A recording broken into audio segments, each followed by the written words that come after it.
الله الرحمن الرحيم. الرحمن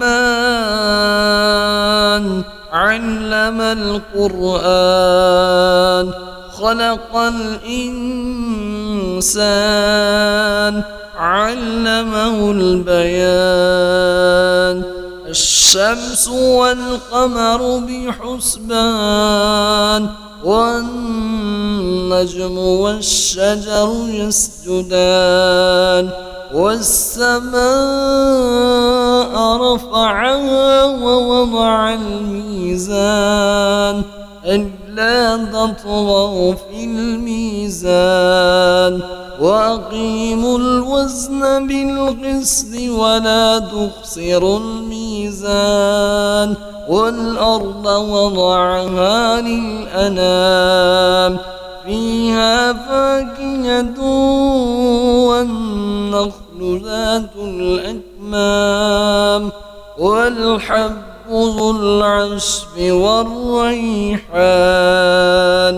فبأي آلاء ربكما تكذبان؟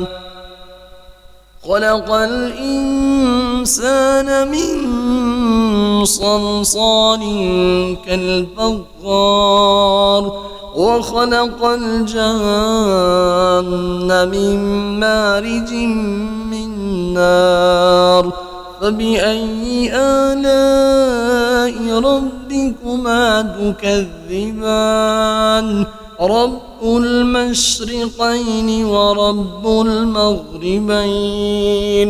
فبأي آلاء ربكما تكذبان؟ مرج البحرين يلتقيان، بينهما برزخ لا يبغيان. فبأي آلاء ربكما تكذبان؟ يخرج منهما اللؤلؤ والمرجان. فبأي آلاء ربكما تكذبان؟ وله الجوار المنشآت في البحر كالأعلام. فبأي آلاء ربكما تكذبان؟ كل من عليها فان، ويبقى وجه ربك ذو الجلال والإكرام. فبأي آلاء ربكما تكذبان؟ يسأله من في السماوات والأرض كل يوم هو في شأن. وبأي آلاء ربكما تكذبان؟ سنفرغ لكم أيها الثقلان. وبأي آلاء ربكما تكذبان؟ يا معشر الجن والإنس إن استطعتم أن تنفذوا من أقدار السماوات والأرض فانفذوا، لا تنفذون إلا بسلطان. فبأي آلاء ربكما تكذبان؟ يرسل عليكما شواظ من نار ونحاس فلا تنتصران. فبأي آلاء ربكما تكذبان؟ فإذا انشقت السماء فكانت وردة كالدهان. فبأي آلاء ربكما تكذبان؟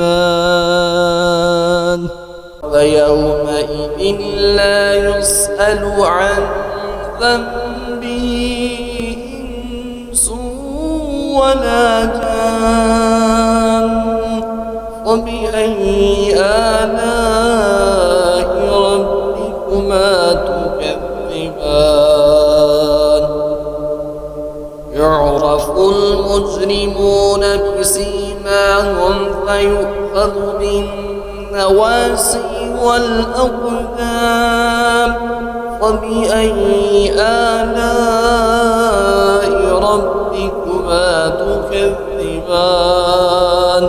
هذه جهنم التي يكذب بها المجرمون يطوفون بينها وبين حميم آن فبأي آلاء ربكما تكذبان ولمن خاف مقام ربه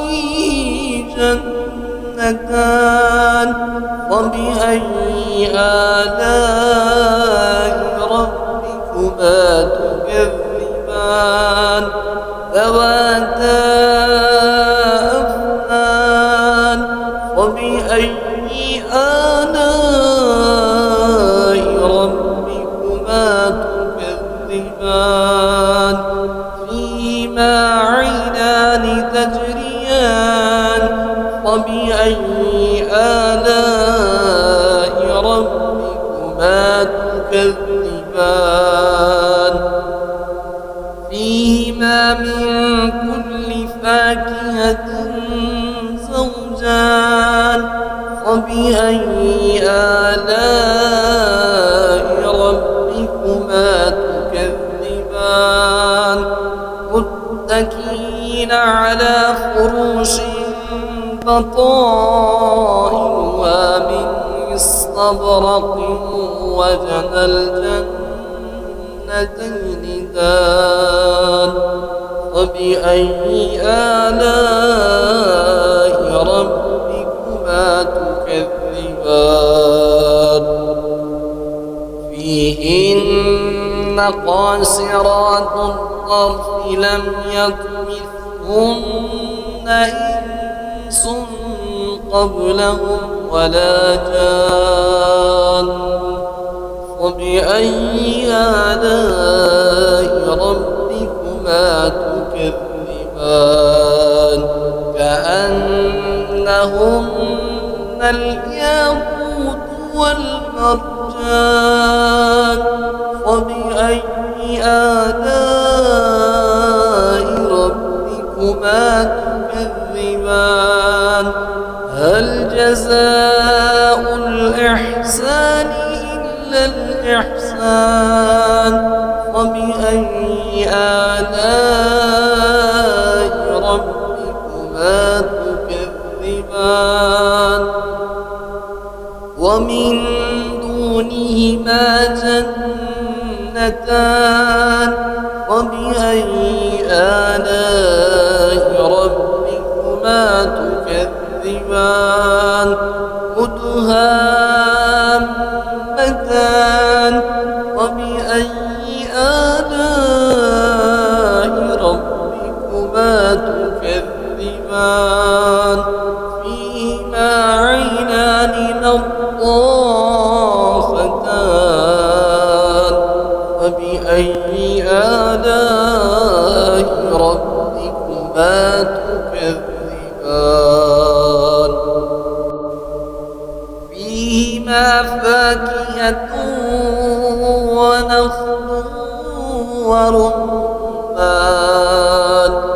فبأي آلاء ربكما تكذبان فيهن خيرات حسان فبأي آلاء ربكما تكذبان حور مقصورات في الخيام فبأي آلاء ربكما تكذبان لم يطمثهن إنس قبلهم ولا جان فبأي آلاء ربكما تكذبان